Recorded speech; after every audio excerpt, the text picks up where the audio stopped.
सर्वद्वाराणि संयम्य मनोहृदि निरुद्य च मूढ़ात्मना प्राणम अस्थितो योग धारणाम।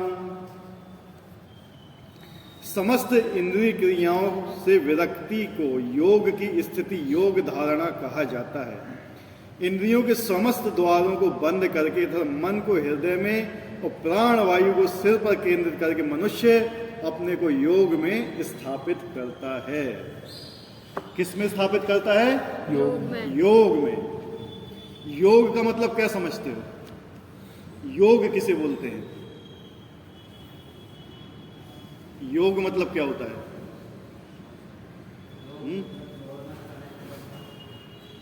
यहां पे योग का मतलब क्या है? इस जगह पर अपने आप को भगवान से जोड़ना।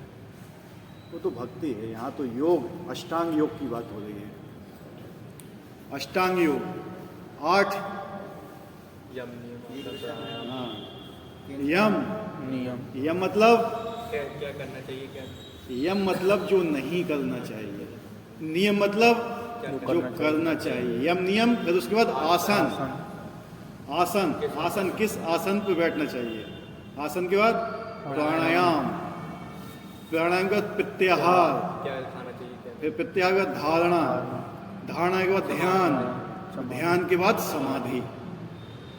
कितने हैं ये? 8। ठीक है। यहाँ पर योग का मतलब कहा क्या बताया जा रहा है? प्रत्याहार। प्रत्याहार के बाद योग मतलब जितने भी इंद्रियों के काम हैं उनको छोड़ दो। प्रत्याहार मतलब त्याग दिया उनको आपने। ठीक है। तो क्या बता रहे हैं? इंद्रियों के समस्त द्वारों को बंद करता, मन को हृदय में प्राण वायु को सिर पर केंद्रित करते हुए मनुष्य अपने को योग में स्थापित करता है। लेकिन जो आजकल का सिनेरियो है, आजकल की जो वातावरण है, उसमें योग किसे बोला जाता है?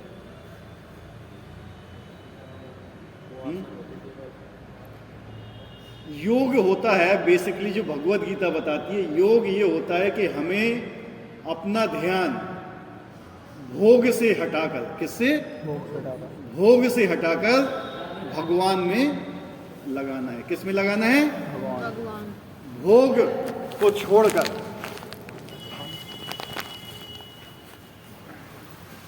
किसको छोड़कर? भोग को, यानी इंद्रिय तृप्ति को छोड़कर हमें अपना ध्यान किस में लगाना है? भगवान की भक्ति में लगाना है। उस क्रिया को क्या बोलते हैं? योग। लेकिन आजकल लोग जो योग साधना कर रहे हैं वो किस लिए कर रहे हैं? उसका उद्देश्य क्या है? हैं? अभी जैसे जो राम बाबा देव हैं, रामदेव बाबा जी हैं, शरीर को फिट किस लिए रखना है? अपनी अपनी शरीर को फिट रखने के पीछे क्या उद्देश्य है? अपनी इंद्रिय एक मिनट, वो बता रहे हैं ना।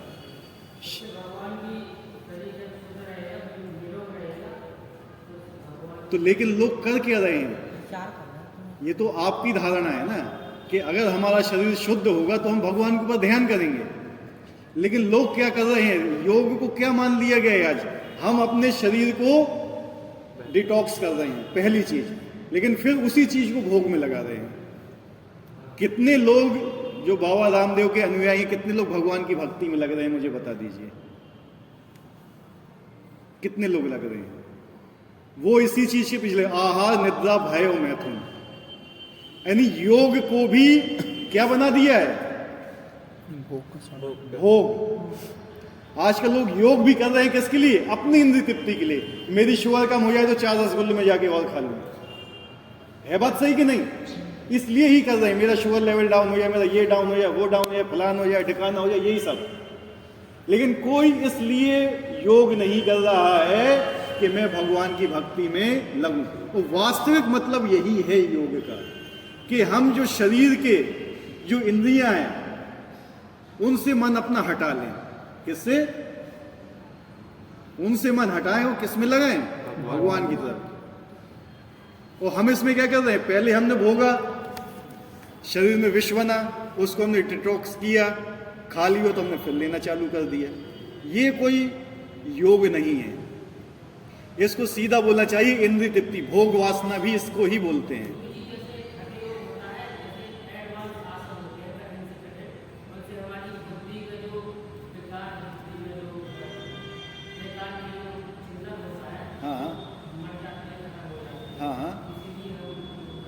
हठ योग, उससे लेकिन भगवान में मन नहीं लगता है। लगता है उससे भगवान में मन? बताइए।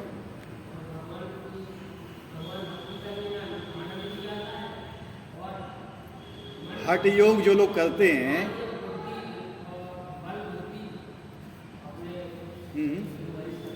हैं क्या?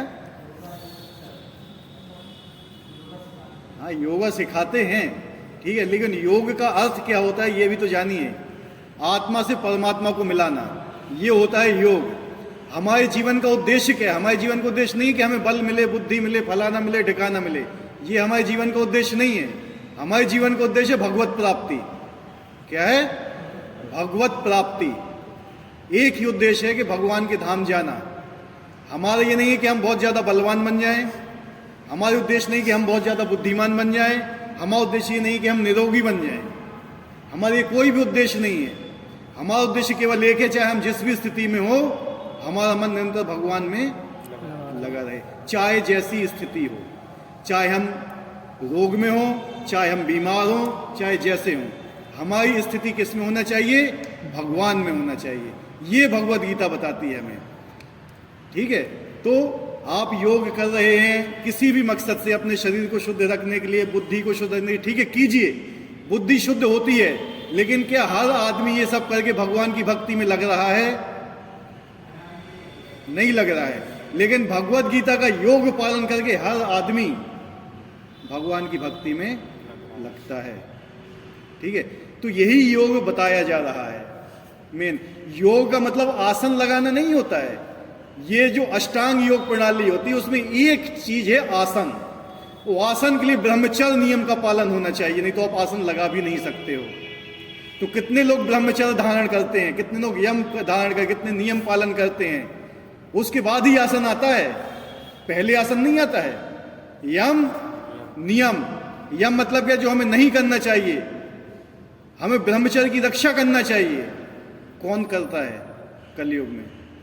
कहते हैं हम योग कर रहे हैं, हम आसन लगा रहे हैं, पहली चीज ही नहीं है, पहली चीज ही नहीं कर रहे हैं। कैसा आहार होना चाहिए हमारा, वो भी नहीं। जो भी मिल रहा है उसको खाओ, जहां भी मिल रहा है उसको खाओ, जो भी मिल रहा है उसको करो। कोई नियम नहीं है, कोई यम नहीं है, कोई नियम नहीं है, और सीधे आ जाते हैं आसन पे। आसन लगा ही नहीं पाओगे। आसन की मिनिमम ड्यूरेशन कितना होता है एक आसन का, पता है किसी को? एक आसन का मिनिमम ड्यूरेशन जिसमें उसको सिद्ध करते हैं आसन को, वो होता है मिनिमम 6.5 घंटा। 6.5 घंटा आपको उस स्थिति से हिलना नहीं है। अगर आपने पद्मासन लगाया है तो 6.5 घंटे उसी में बैठे रहो, जब वो आसन सिद्ध होता है। कितने लोग लगा पाते हैं? 10 मिनट के अंदर ही, क्योंकि ब्रह्मचर्य नहीं है। क्या नहीं है? ब्रह्मचर्य नहीं है। आसन सीखना सिखाना ये अलग बात होती, लेकिन पहले होता है नियम और यम। यही यहाँ पे बताया जाए कि आजकल के लोग हैं जो, उनने योग को एक भोग का साधन बना लिया है केवल। मतलब हम अपने शरीर को शुद्ध कर रहे हैं, हमारे अंदर का जितना भी डिटॉक्स हो रहा है, और बाहर से हम और अंदर को लेते हैं। ये हमारा उद्देश्य नहीं है, ठीक है। और मन को कहाँ लगाना है? हृदय में केंद्रित करना है, जहां पे परमात्मा का वास होता है।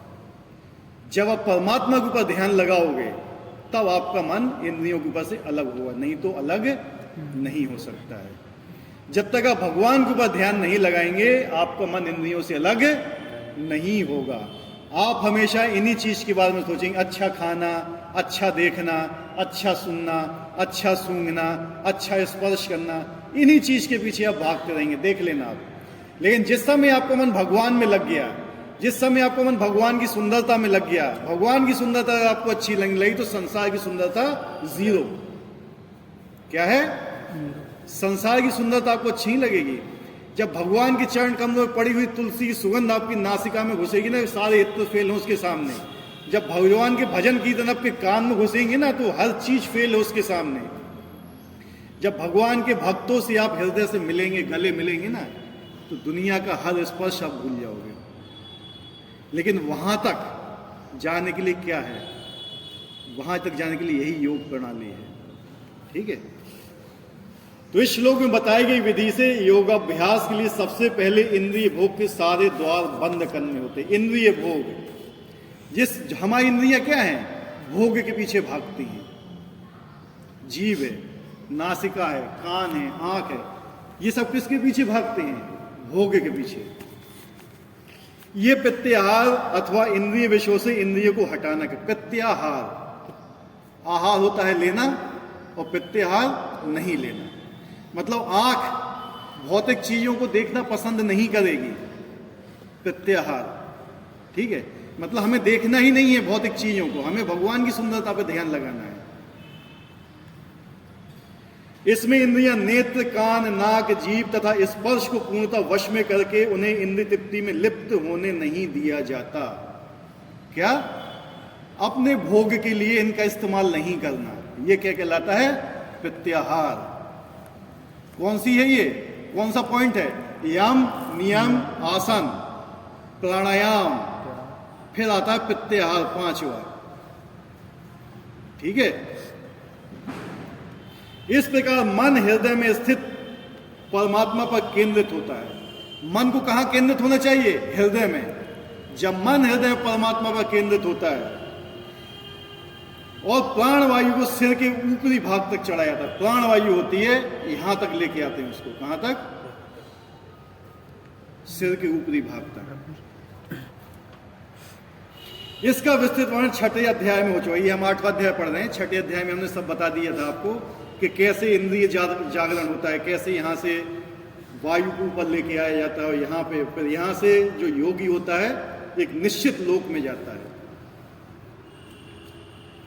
किंतु जैसा कि पहले कहा चुका है कि यह विधि व्यवहारिक नहीं है। अष्टांग योग कलयुग में व्यवहारिक नहीं है। हर आदमी कलयुग में अष्टांग योग नहीं कर सकता है, क्योंकि अर्जुन ने भी हाथ खड़े कर दिए थे अपने। जब अर्जुन नहीं कर सकता तो हम लोग की क्या हैसियत है? हर आदमी कलयुग में अष्टांग योग का पालन नहीं कर सकता है, क्योंकि उसे शुरू से ही ब्रह्मचर्य नहीं सिखाया जाता है। 5 वर्ष की आयु में उसको गुरु के पास नहीं भेजा जाता है, उसको गुरु के अधीन रहकर शिक्षा नहीं दी जाती है, ठीक है। उसको ब्रह्मचर्य का पालन नहीं सिखाया जाता। इसलिए जो सबसे पहली चीज है ब्रह्मचर्य, वो जब तक नहीं होगा तब तक आप इसमें आगे बढ़ ही नहीं सकते हो। तो ये विधि क्या है? कलयुग में व्यवहारिक नहीं है। सबसे उत्तम विधि तो कृष्ण भावना में थे। यदि कोई भक्ति में अपने मन को कृष्ण में स्थिर करने में समर्थ होता है तो उसके लिए अविचल दिव्य समाधि में बने रहना सुगम हो जाता है।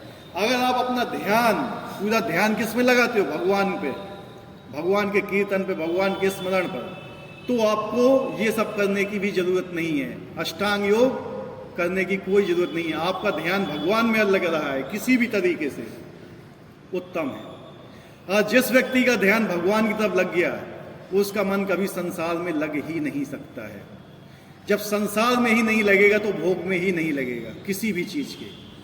तो सबसे मेन चीज क्या है? हमें अपने मन को भगवान में लगाना है, चाहे जिस तरीके से, ठीक है। तो ये कहलाता है योग। आत्मा और परमात्मा का योग होता है। एक आत्मा होती है, एक परमात्मा नहीं, दोनों का जोड़ना क्या कहलाता है?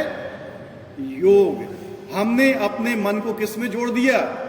भगवान में, योग, ठीक है।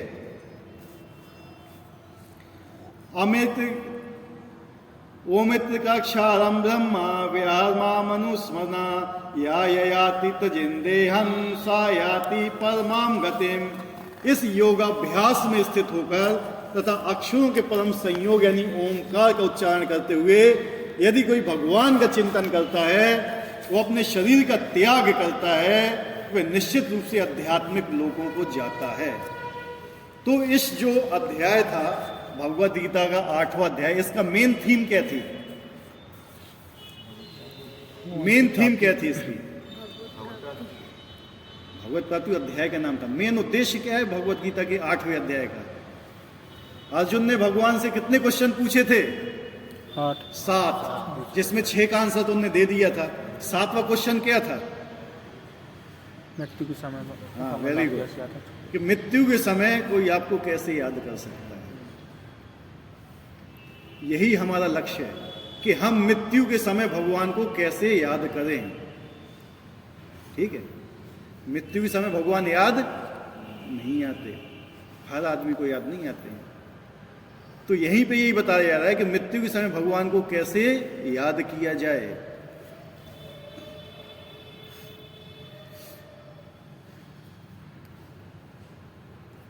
ओमकार, जो ओमकार होता है, इसका कोई बता सकता है ओमकार किसे बोलते हैं? ओमकार का मतलब क्या होता है? ओम का उच्चारण करो। हम्म? ओम का उच्चारण करो। ओम का उच्चारण जो हम लोग करते हैं ना, ऐसे भी नहीं होता है वो, उसमें आसन लगाना पड़ते हैं। आसन लगाना पड़ता है, उसके लिए ब्रह्मचर्य चाहिए पड़ेगा। ठीक है, जब तक कोई आदमी ब्रह्मचर्य धारण नहीं करेगा ओमकार वो कर ही नहीं सकता है। ओमकार आपने ओमकार का उच्चारण करना केवल ब्राह्मण को अलाव है, उसके अलावा कोई भी ओमकार का उच्चारण नहीं कर सकता है। ब्राह्मण जाति का ब्राह्मण नहीं बोल रहा हूँ मैं, जिसमें ब्राह्मण के गुण हैं, जिसने ब्रह्मत्व को प्राप्त किया हुआ है, जिसने ब्रह्मचर्य धर्म का पालन किया हुआ है, वो ही ओमकार का उच्चारण कर सकता है। ओमकार का उच्चारण करने के लिए बहुत नियम है, हर आदमी नहीं कर सकता। जैसे कोई बोलने लगता है ना, ऐसे नहीं होता है ओमकार का उच्चारण। ठीक है, उसकी एक अलग विधि होती है। ओमकार और भगवान में कोई अंतर नहीं है। भगवान का अक्षर रूप बोला जाता है, इसको अक्षर रूप है ओम, ओमकार। लेकिन हर आदमी को अधिकार नहीं है लेने का। जैसे हम लोग बैठ जाते हैं मंदिर में, ओम नमः शिवाय, ओम नमः शिवाय, ओम नमः शिवाय, नहीं, गलत है ये सब। आप अपराध कर रहे हो उल्टा। ठीक है, क्या है? अपराध कर रहे हो आप उस चीज का। उसके लिए बताया था क्या होना चाहिए, जमीन पे कुशा बिछी होना चाहिए। क्या? कुशा की डायरेक्शन किस दिशा में होना चाहिए? पूरब की दिशा में हो जाए। उसके ऊपर मृगछाल बिछी होना चाहिए। ठीक है, उसके ऊपर आसन में बैठना होना चाहिए। ठीक है, पद्मासन पे वो कहाँ ध्यान लगाना चाहिए? नासिका के अग्र पर। आंख ना तो खुली होना चाहिए ना बंद होना चाहिए। ठीक है, आसन ना तो ज़्यादा ऊंचा होना चाहिए ना ज़्यादा नीचे होना चाहिए। बहुत नियम है उसके लिए, ओमकार के उच्चारण के लिए। ठीक है, तभी आदमी ओमकार का उच्चारण कर सकता, अन्यथा नहीं। और सबसे पहली चीज है ब्रह्मचर्य। जब तक आप ब्रह्मचर्य नहीं पालन करोगे तब तक आप आसन लगा ही नहीं सकते हो। ऐसे ऐसे बाबा हैं आजकल यहाँ पर, मैंने खुद देखे हुए हैं वृंदावन में, 13 घंटे एक आसन से हिलते नहीं है। 13 घंटे बैठ गए, बस अब 13 घंटे बाद ही उठेंगे वहां से। तो 13 घंटे बाद जब उठेंगे वहां से तो सोचो कि उनका आहार कैसा होगा, कि ना तो उनको लघु शंका की चिंता है ना उनको दीर्घ शंका की चिंता है। बस उस समय उठने के बाद थोड़ा सा प्रसाद ग्रहण करेंगे, फिर बैठेंगे 13 घंटे के लिए। ठीक है, ये होता है भगवान में ध्यान लगाना। क्या होता है? वो ओम को उच्चारण करते हैं, यहाँ तक कि वो ये भी कहते हैं हम इस लायक नहीं है कि हम ओम को उच्चारण कर सकें। ऐसे लोग भी बोलते हैं कि हम ओम का उच्चारण नहीं कर सकते हैं, क्योंकि किसी चीज का उच्चारण करने के लिए शक्ति हमारे पास होना चाहिए, और वो शक्ति हमारे पास है नहीं। ठीक है, ऊर्ध्वगामी होते हैं वो। क्या होते हैं? ऊर्ध्वगामी होते हैं। ठीक है, तो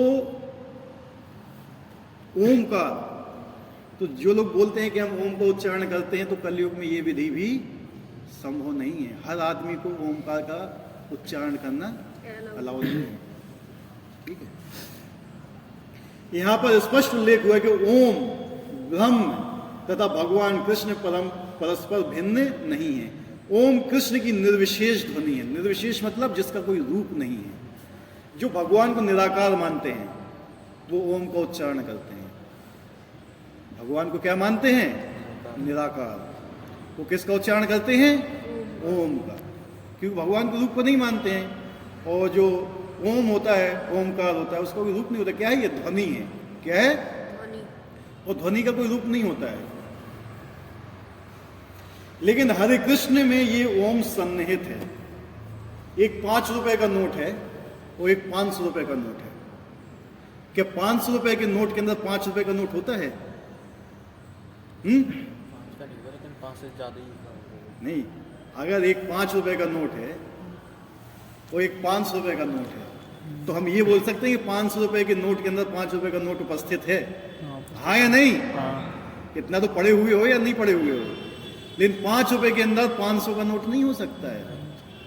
तो हरे कृष्ण महामंत्र है, ये 500 के नोट के बराबर है। इसके लिए कोई नियम नहीं है, क्योंकि भगवान चैतन्य महाप्रभु समझ गए कि कलयुग में इतनी पापी संख्या आने वाली है, पापी लोग आने वाले हैं कि ये ओम का उच्चारण कर ही नहीं सकते हैं, ये ब्रह्मचर्य नियम का पालन नहीं कर सकते, यम नियम पालन नहीं कर सकते हैं, ये प्राणायाम आसन नहीं लगा सकते हैं, तो इनकी मुक्ति कैसे संभव हो? ये कैसे जाए भगवान के धाम? जब ये ओम का उच्चारण ही नहीं कर पाएंगे तो क्या होगा इनका? तब भगवान ने हरे कृष्ण महामंत्र की दिया। क्या दिया? और फिर क्या बोला? नाम नाम कारी बहुधा निज सर्वशक्ति तत्वा पिता नियमिता स्मरणे न काला एकादशी तब कृपा भगवान मापी।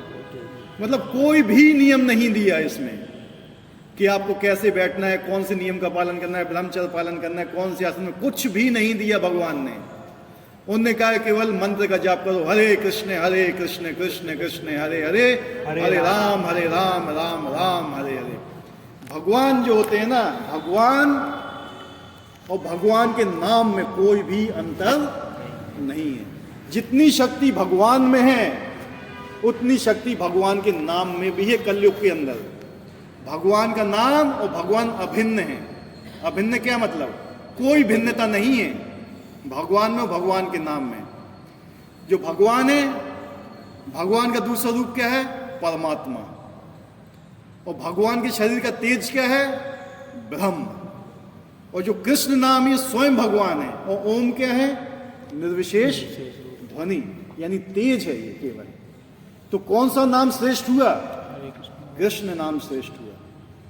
तो अगर आप भगवान कृष्ण का नाम लेते हो, भगवान राम का नाम लेते हो, तो वही कलयुग में क्या है? आप ओमकार के उच्चारण के सारे फायदे आपको अपने आप मिल जाएंगे। जैसे आपके पास 500 रुपए का नोट आ गया तो 5 करोड़ नोट आपको अपने आप ही मिल गया, आपको अलग से प्रयास करने की जरूरत नहीं है। तो यही यहाँ पे बताया जा रहा है कि योग क्या है कलयुग में। ठीक है, भगवान से जुड़ने की क्या विधि है कलयुग में। तो क्या विधि बताइए भगवान चैतन्य महाप्रभु ने? हैं? हरे कृष्ण महामंत्र का जाप। हरे नाम है, हरे नाम है, हरे नाम है केवलम कलो नास्ते विनास्ते विनास्ते गति अन्यथा। कलयुग में केवल भगवान का नाम है, केवल भगवान का नाम है, केवल भगवान का 3 बार बोला गया है। जैसे किसी आदमी को कुछ बोला गया, ये आदमी चोर है, चोर है, चोर है, तो मतलब क्या है? क्यों बोला जा रहा है उसको? ये उस चीज को दिखाने के लिए व्यक्ति चोर है। तो भगवान क्या होता है? नहीं, केवल हरि नाम, केवल हरि का नाम, केवल हरि का नाम। और फिर गति रन्न था गति, इसके अलावा कोई रास्ता नहीं है, इसके अलावा कोई रास्ता नहीं, इसके अलावा कोई रास्ता नहीं है। अगर आप कलयुग में केवल भगवान का नाम लेते हो, केवल हरे कृष्ण महामंत्र का जाप करते हो, 10 अपराधों से बचते हुए, 100% आप भगवत धाम जाओगे। लेकिन अगर आप भगवान का नाम नहीं लेते हो, तो आप चाहे जौन सी योग विधि अपना लेना, कलयुग के अंदर कोई सी भी योग विधि अपना लेना, आप भगवान के धाम नहीं पहुंच पाओगे। समझ रहे? आप भगवान के धाम नहीं, कुछ भी कर लेना कलयुग में। कलयुग में इसलिए क्या है, जितने भी संत महापुरुष हुए सबने केवल एक ही चीज बताई, कलयुग केवल नाम आधारा। और कलयुग में कुछ भी चीज संभव नहीं है। तुम ध्यान भी नहीं लगा सकते, तुम जंगल में भी जाके नहीं रह सकते, तुम कुछ भी नहीं कर सकते हो। केवल एक ही काम है जो तुम कहीं पे भी किसी भी वक्त किसी भी रूप में कर सकते हो, हरे कृष्ण महामंत्र का जाप। और उसी महामंत्र का जाप जिसने भी किया है उसने अपने हृदय के अंदर परिवर्तन भी देखा है।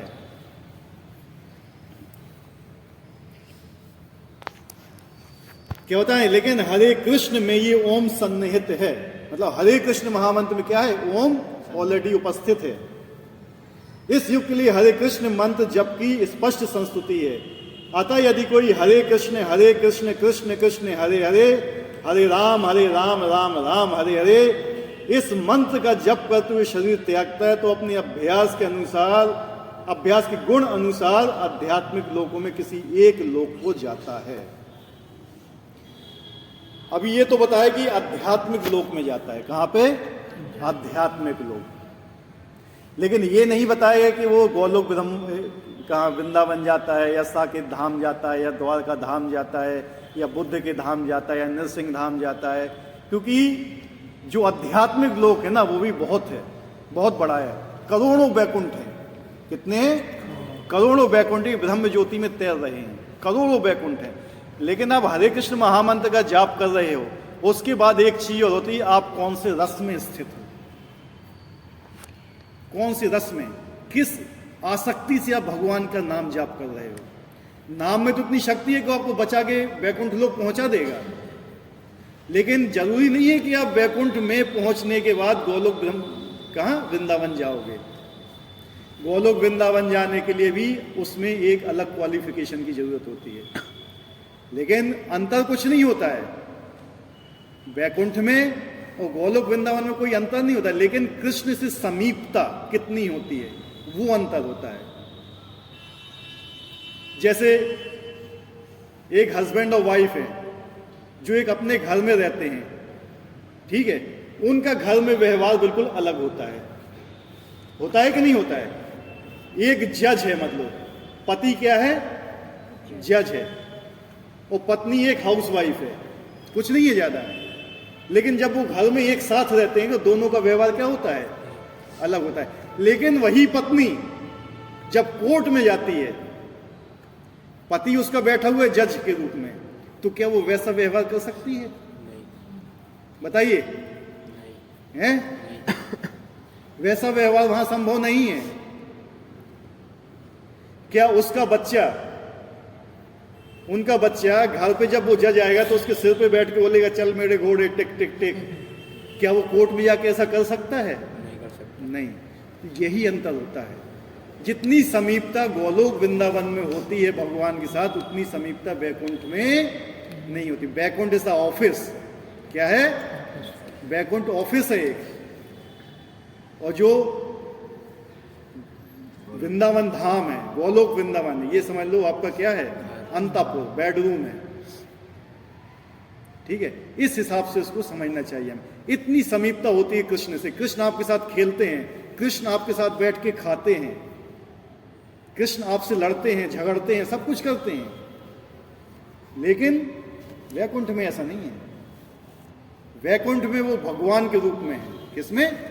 भगवान के रूप में। आप उनके सेवक के रूप में हो। वहां सेवा को भगवान का भाव होता है। जैसे हनुमान जी थे, हनुमान जी दास्य में स्थित थे। किसमें? दास्य में। वो ने भगवान के साथ कभी कुश्ती नहीं लड़ी। हनुमान जी ने कहीं भगवान के सिर पर नहीं बैठे। लेकिन वहीं देखो, गोपाल भगवान से कुश्ती भी लड़ी हैं, और भगवान को उठा के पटका ही, भगवान ने उनको ही उठा के पटका। ठीक है, वो कहते थे गोपाल भगवान से, तुम्हारे पास हमसे ज्यादा पैसा हुआ तो क्या हुआ कि तुम राजा के बेटे हो, तो कल से आओगे तो हम खिलाएंगे भी नहीं तुम्हें अपने साथ में, जाओ जहां जाना है। कृष्ण रोने लगते थे कि अभी कल से हमें खिलाएंगे नहीं। ये समीपता होती है। लेकिन ये समीपता वैकुंठ में नहीं होती है। कहां पर? वैकुंठ में नहीं होती ये समीपता। वैकुंठ में कैसा है? एक ऑफिस है, यानी एक मालिक है, वो एक सेवक है। ठीक है, शांत भाव, शांत भाव के ऊपर दास्य भाव, दास्य भाव के ऊपर आता सख्य भाव, सख्य के बाद आता वात्सल्य, वात्सल्य के बाद आता माधुर्य। ये 5 चीजें होती हैं जो आपको गोलोक वृंदावन तक लेके जाएंगी। इन रस में स्थित होना पड़ता है आपको। अध्यात्म लोक जाना, ओम का उच्चारण करना, इससे आप आध्यात्मिक लोक में चले जाओगे, भगवान से संबंध स्थापित नहीं होगा। भगवान से कोई संबंध स्थापित नहीं होगा। और मेन उद्देश्य क्या है? हमें भगवान से अपना संबंध स्थापित करना है। चाहे तो शांत भाव में करो, चाहे दास्य भाव में करो, चाहे सख्य भाव में करो, चाहे वात्सल्य भाव में करो, और चाहे माधुर्य भाव में करो। ठीक है, ये 5 रस बहुत इंपॉर्टेंट होते हैं। इन 5 रसों में किसी को डाउट है तो बताइए, नहीं तो फिर हम आगे बढ़ते हैं। ये बहुत ऊंची चीज है। ठीक है, इतनी आसानी समझ में नहीं आएगी अभी। शांत रस क्या होता है बताइए? शांत रस है कैसा?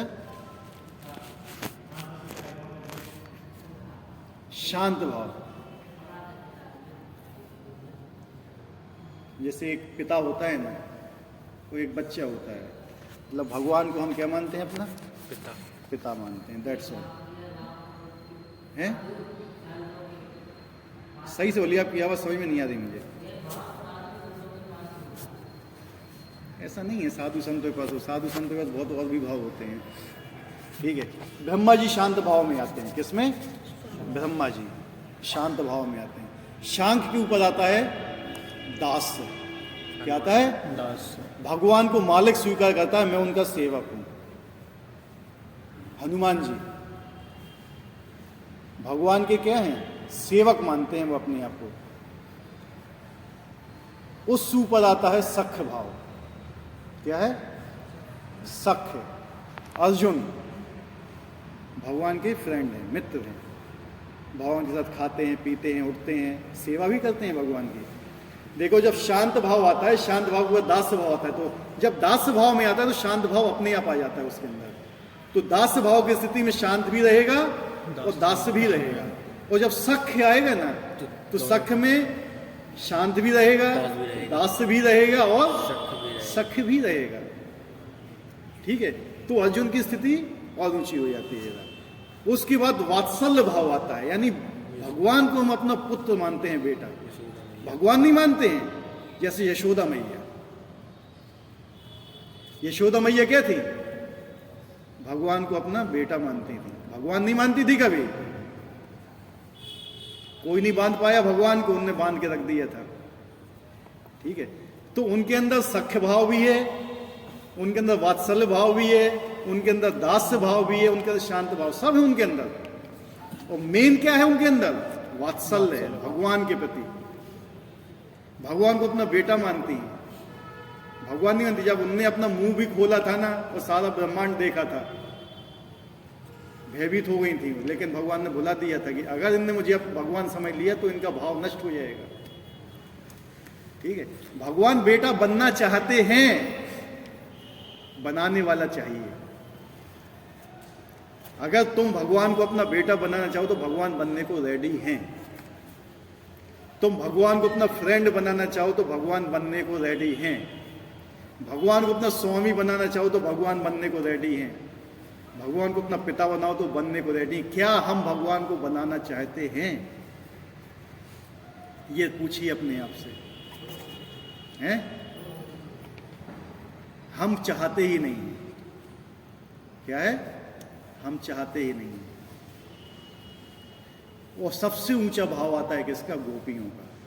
कांता भाव, माधुर्य भाव, ये सबसे श्रेष्ठ होता है। लेकिन जो जिस भाव में होता है ना, उसी भाव में ही वो 100% होता है। ऐसा नहीं है कि हनुमान जी नीचे हैं या अर्जुन नीचे हैं, नहीं। ये अपने भाव में श्रेष्ठ हैं। इनको वहां पर उतना ही रस मिलता है, इतना गोपियों को मिलता है रस। जितना रस यशोदा मैया को मिलता है, उतना रस ब्रह्मा जी को भी मिलता है यहाँ पे, क्योंकि वो अपने एरिए में खूब है। लेकिन जब रस से बाहर आते हो तो ये भिन्नताएं दिखती, लेकिन जब रस के अंदर रहते हो ना, तो भिन्नताएं नहीं दिखती हैं। मछली जब तक पानी के अंदर होती है ना, तो उसको गहराई का पता नहीं चलता है। ऊपर से पानी के अंदर उसको पता ही नहीं चलेगा, लेकिन जब पानी के ऊपर आती है, छलांग लगाती है, पता चलता है, तो उसको भिन्नताएं दिखती। लेकिन जब व्यक्ति रस के अंदर होता है ना, किसी भी रस में व्यक्ति रहे, उसी रस में भगवान का पूर्ण आस्वादन कर सकता है। और भगवान को क्या बोलते हैं? रसराज, रसों के राजा हैं वो। हमें यही तो पता करना है कि हम भगवान के साथ कौन से रस में स्थित हैं। हमें कोई निर्विशेष ब्रह्म की उपासना नहीं करना है, हमें कोई ओम का उच्चारण नहीं करना है बैठते हुए। हमें यह पता करना है कि हमारा भगवान के साथ क्या संबंध है। यही उद्देश्य है हमारा इस जन्म में आने का, मनुष्य जन्म लेने का यही उद्देश्य है कि हमें भगवान के साथ अपना संबंध स्थापित करना है कि मैं किस संबंध में भगवान के साथ स्थित हूं, मैं भगवान की क्या सेवा कर रहा हूं। हम पहले बैकुंठ में थे, भगवान की सेवा कर रहे थे, लेकिन हम भगवान की सेवा छोड़ के यहां पे आए हैं और वो पोस्ट अभी तक हमारी खाली है और हमें वहीं पे जाना है। इसी चीज को योग बोला जाता है। हम वापस अपनी उसी चीज पे जा रहे हैं। कोई आसन लगाना योग नहीं है, कोई सांस लेना छोड़ना योग नहीं है।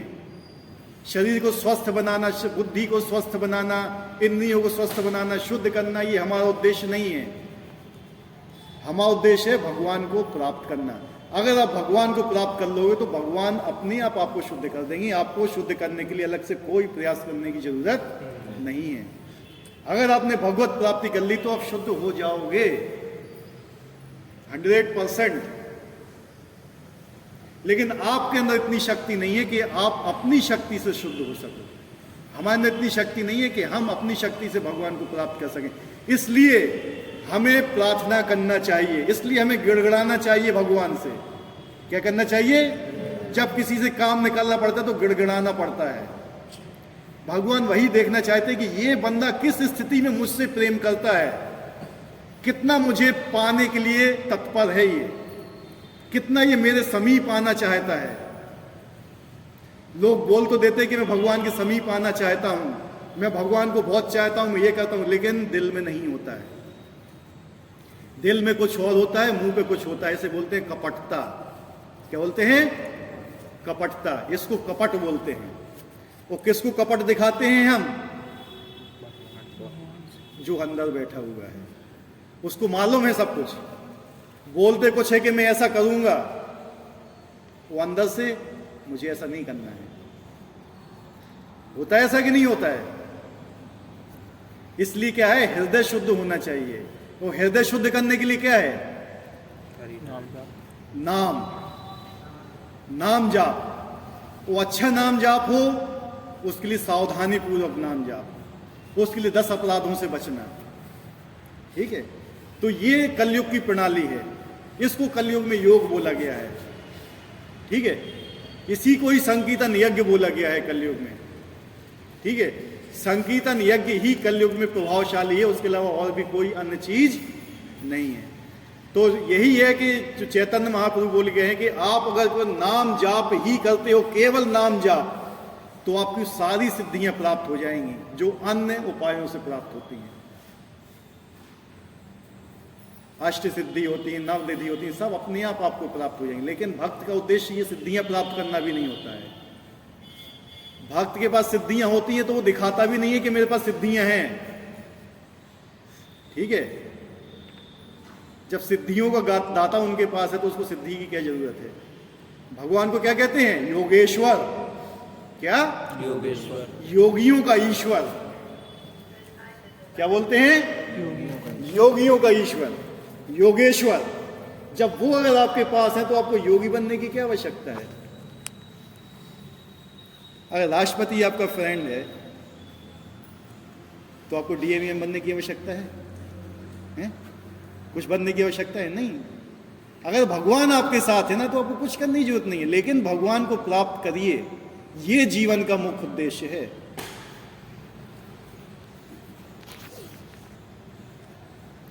कृष्ण के भक्त कृष्णलोक या गोलोक वृंदावन को जाते हैं। सगुणवादियों के लिए आध्यात्मिक आकाश में अनेक लोक हैं जिन्हें वैकुंठ लोक कहते हैं, किंतु निर्विशेषवादी तो ब्रह्म ज्योति में ही रह जाते हैं। निर्विशेषवादी क्या होते हैं? जो निराकार होते हैं। क्या होते हैं? निराकार को पालन करते हैं। उनको क्या बोलते हैं? निर्विशेषवादी। भगवान का साकार रूप नहीं मानते हैं जो, वो वैकुंठ में कदम भी नहीं रख पाते हैं। वैकुंठ मतलब क्या होता है? भगवान का धाम। वैकुंठ मतलब क्या होता है? जहां पे कुंठा नहीं हो। कुंठा मतलब है किसी चीज को पाने की इच्छा। कुंठा दुख। लेकिन भक्त जो होता है ना, वैकुंठ भी नहीं चाहता है। भक्त जो होता है ना, गोलोक वृंदावन भी नहीं चाहता है। क्यों? क्योंकि उसको भगवान के पास है। भगवान के पास तो गोलोक वृंदावन में भगवान नहीं रहते क्या? है? भगवान की सेवा। भक्त नहीं चाहता है। भक्त चाहता है भगवान की सेवा। क्या चाहता है? सेवा। जो निर्विशेषवादी होते भगवान की सेवा नहीं चाहते, इसलिए कहां लटके रहते हैं? ब्रह्म ज्योति में। धोबी का कुत्ता ना सर घर का ना घाट का, बीच में लटके रहते हैं वो। जो भक्त होते हैं वो तो कहते हैं भगवान मैं आपसे प्रेम करता हूं, मुझे किसी स्थिति में रखो आप, चाहे आप मुझे गोलोक वृंदावन लेके, आपकी इच्छा है तो आप मुझे गोलोक वृंदावन लेके जाइए, आपकी इच्छा है तो मुझे वैकुंठ में रखिए, आपकी इच्छा है तो मुझे मृत्यु लोक में रखिए, आपकी इच्छा है तो मुझे नरक में रखिए, मुझे कोई फर्क नहीं पड़ता है।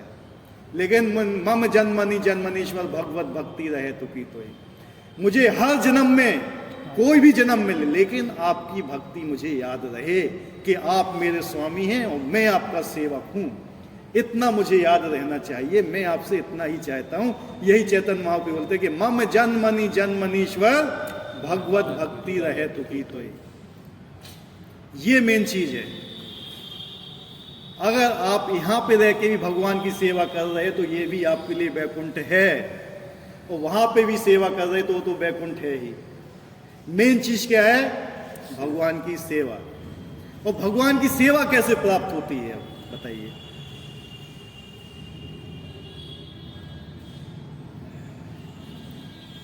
भगवान कैसे प्राप्त होते हैं? भगवान की सेवा कैसे प्राप्त होती है? वैष्णव के द्वारा। वैष्णव के द्वारा। अहम भक्त पराधीन। भगवान क्या बोलते हैं? मैं भक्त के अधीन हूं। जब तक आप भक्तों की सेवा नहीं करेंगे तो भगवान की सेवा आपको नहीं मिल सकती, आप जितना भी ट्राई कर लेंगे। लोग कहते हैं कि मैं अकेले में जंगल में बैठूंगा जाप करूंगा, ठीक है करो, अध्यात्म लोक में जाओगे, ब्रह्म ज्योति में लटके रहोगे, कोई परेशानी नहीं है, ठीक है, पहुंच जाओगे आप, और अच्छी तरह आपने किया तो वैकुंठ पहुंच जाओगे, लेकिन भगवान की सेवा नहीं मिलेगी आपको। यहाँ भी तो सेवा चाहते हो, नौकरी मिल जाए हमें, हैं? भाग रहे हैं ना कि सरकारी नौकरी मिल जाए। जितनी इच्छा आपकी सरकारी नौकरी प्राप्त करने के लिए, उतनी इच्छा भगवान की नौकरी प्राप्त करने की हो जाए ना तो भगवान मिल जाएंगे इसी जन्म में, ठीक है। लेकिन उतनी इच्छा नहीं है हमारी। हमारे नज़र में सरकारी नौकरी बहुत उत्तम है नहीं? भगवान की नौकरी उत्तम नहीं है। भगवान का सेवक नहीं बनना चाहते हैं हम, भगवान के लिए कष्ट नहीं उठाना चाहते हैं। क्या है? हम भगवान के लिए कष्ट नहीं उठाना चाहते हैं। प्रेम में क्या होता है? कष्ट हैं? दूसरे का सुख। प्रेम में होता क्या है? अपने प्रेमी का सुख देखना हैं? अगर आप भगवान से प्रेम करते तो भगवान का सुख किस में है ये आपको मालूम होना चाहिए। और अगर भगवान को सुख है कि तुम कष्ट उठाओ तब मुझे सुख मिलेगा, तो हमें कष्ट भी उठाना चाहिए भगवान के सुख के लिए। और भगवान ये देखते हुए कि मेरा भक्त मेरे लिए कितने कष्ट उठा रहा है, ठीक है, भगवान देखते हैं, ये परीक्षा भी लेते हैं कि मेरा भक्त मेरे लिए कितने कष्ट उठा रहा है। प्रहलाद महाराज को कौन जानता है? प्रहलाद महाराज को कितने कष्ट उठाए थे उनने? हर बार। उनका बाप ही उनका दुश्मन था। आज भी ऐसी स्थिति है, वही स्थिति आज है। माँ बाप ही अपने बच्चों के दुश्मन है। और बच्चा जाता है मंदिर, भगवद गीता हाथ में उठा लेता है तो अरे भाई, माता पिता सबसे पहले अगेंस्ट होंगे, सबसे पहले, कि इसने भगवद गीता क्यों उठा ली, ठीक है। ये सबसे बड़ा ये हमारे धर्म का सबसे बड़ा वो है गलत चीज, कि हमारे माता पिता ही नहीं चाहते हैं कि हम भगवान की सेवा में लगे। हमने क्या बताया था आपको? पिछली बार ही बताया था, उससे पिछली बार चाणक्य ने ही बोला हुआ है ये, कि अगर किसी माँ की कोख से या तो ब्राह्मण या क्षत्रिय जन्म नहीं लेता है, शूरवीर या ऐसा ब्राह्मण जो भगवान को प्राप्त करना चाहता है, वो उस कोख का नूर खत्म हो गया, समझ लो, ठीक है। अगर ये तो दो चीज नहीं बने हो, या तो भगवान का भक्त बने या फिर देश के ऊपर समर्पित हो, दो चीज होना चाहिए, अन्यथा तो कचरा है सब। क्या है? कचरा। आप ये देखिए कि आप अपनी माता का गर्व बढ़ाना चाहते हैं या घटाना चाहते हैं, ये हमारे हाथ में है, ठीक है। या तो शूरवीर बनो, लड़िए देश के लिए, वीरता को स्वीकार कीजिए, या फिर भगवत भक्ति को स्वीकार कीजिए, दो ही चीज हैं बस। इसके अलावा वैश्य बनना भी, शूद्र बनना तो और शूद्र क्या होता है कलयुग में बताइए? शूद्र जन्म से नहीं होता है। जो अपने आप को शरीर मानता है वो शूद्र कहलाता है। जो अपने आप को शरीर मानता है कि मैं ये शरीर हूं, वो कौन है? शूद्र है। बेसिक यही डेफिनेशन है शूद्र की। शरीर को क्या बोलते हैं? क्या ये चमड़ा है? चमड़ा का काम कौन करता है? चर्मकार करता है। अगर आप अपने आप को ही शरीर मानते हो तो आप चर्मकार हो, इससे ज्यादा कुछ नहीं हो। ये किसने बोला था? अष्टवक्र मुनि ने।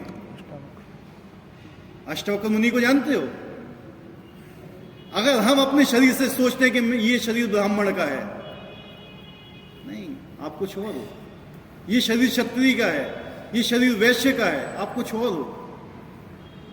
अगर आप अपने आप को शरीर मानते हो कि मैं ये शरीर हूं और शरीर से संबंधित ये मेरे माता हैं, ये मेरे पिता हैं, ये मानते हो, तो आप शूद्र से ज्यादा कुछ भी नहीं हो।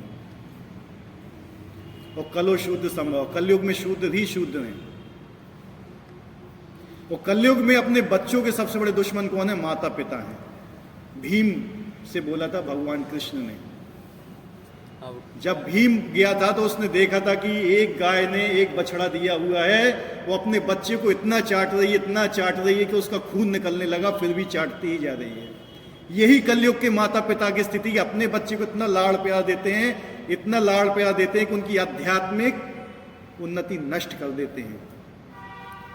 भगवत गीता उठाने नहीं देंगे उनको, लेकिन दूसरी चीज उठाने देंगे। आप कुछ भी कर लो, लेकिन भगवत गीता मत उठाना बेटा कभी। भगवत गीता घर के अंदर भी नहीं आना चाहिए। ये है शिक्षा। क्यों? क्योंकि 1000 वर्षों से हम यही गुलामी सह रहे हैं, है कि नहीं? कितने साल से गुलामी सह रहा है इंडिया? सन 1100 में आए थे ना? कितने में आए थे? 11वीं शताब्दी में आए थे। 1300 साल हो गए हैं।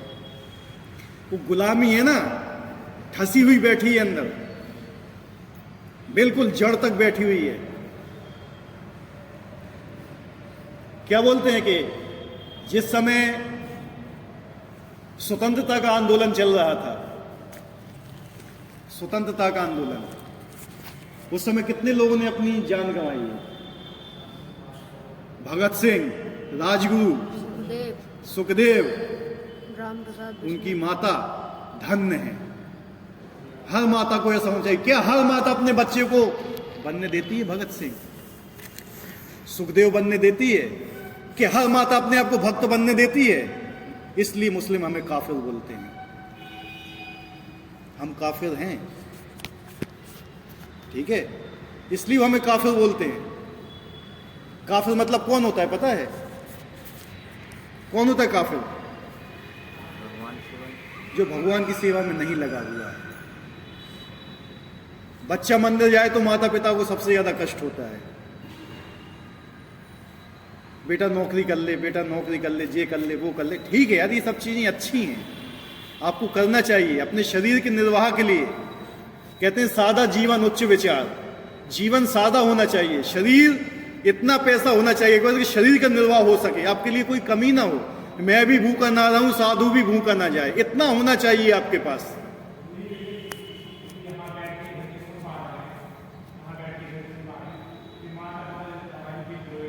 हैं?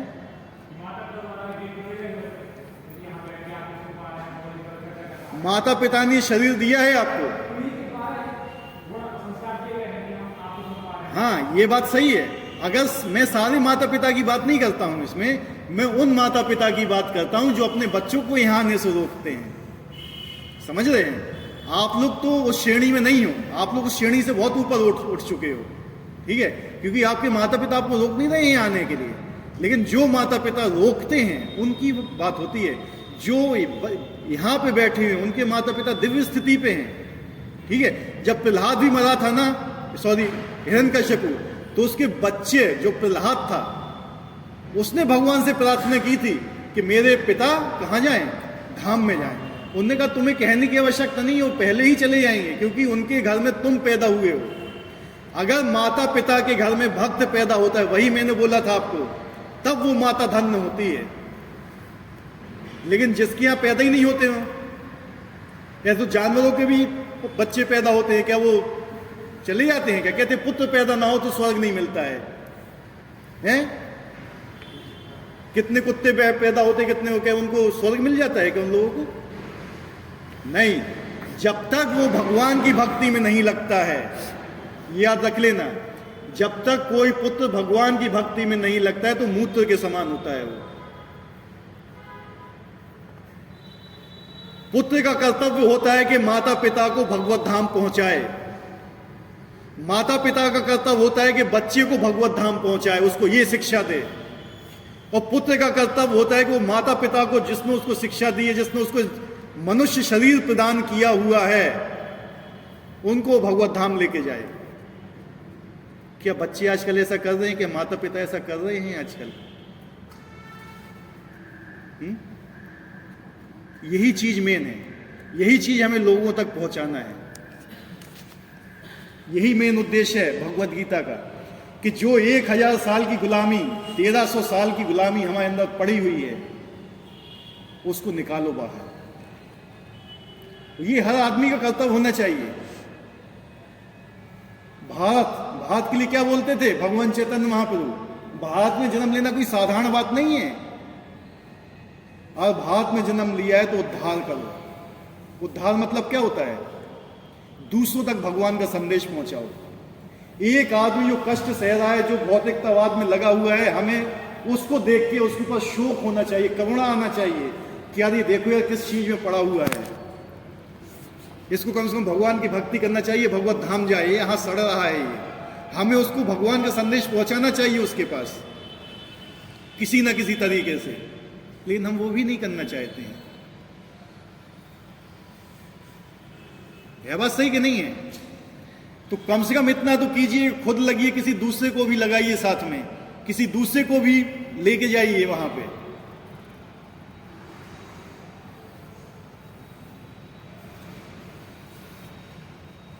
क्या है भारत का उद्देश्य?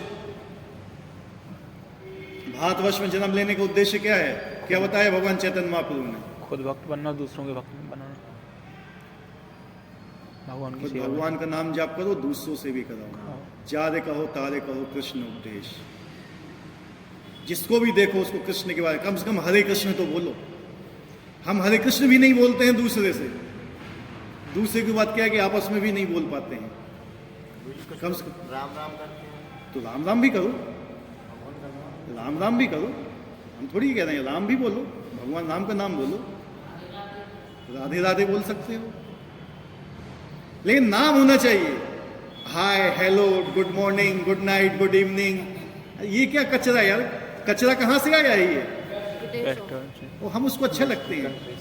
हाय मॉम, हाय डैड, फलाना ठिकाना। हाय मतलब क्या है? जब कोई मर जाता तो हाय हाय बोलते हैं, उनको हाय बोलते हो।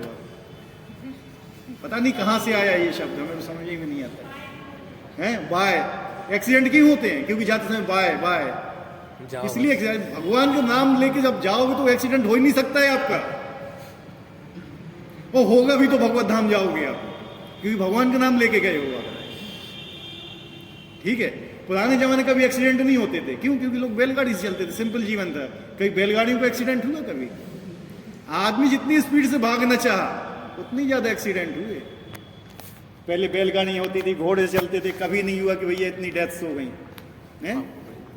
सुसाइड नहीं, सबसे खतरनाक, जितने आदमी कोरोना में उतने सुसाइड से मरते हैं। कैसा हो गई है ना, जानवरों से भी ज्यादा डाउन हो गई है।